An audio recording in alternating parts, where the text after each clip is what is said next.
Жаңа жылдық дастарханыңыздың сәнін одан сайын аша түсетін осындай шырша тәрізді салат жасайтын боламыз. Өте дәмді болып шығады, міндетті түрде жасап көріңіздерші. Алдымен 4-5 турап алған қияр, қызанақ, тауықтың төс еті, піскен жұмыртқа, үккіштен өткізілген ірімшікпен және жүгерін салып, дәміне қарай тұз бен майонез салып жақсылап араластырамыз.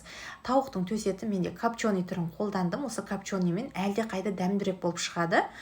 Сіздер пешке пісіріп те қоссаңыз болады. Енді тарелкаға салатымызды саламыз.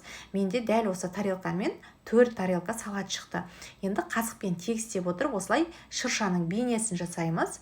Енді салатымызды одан сайын әдемірек сән беру үшін, шыршаға ұқсату үшін ұсақтап туралған аскөкті, яғни укропты барлық жеріне тегістеп осылай лопатамен, яғни үстінен басып шықсаңыздар болады.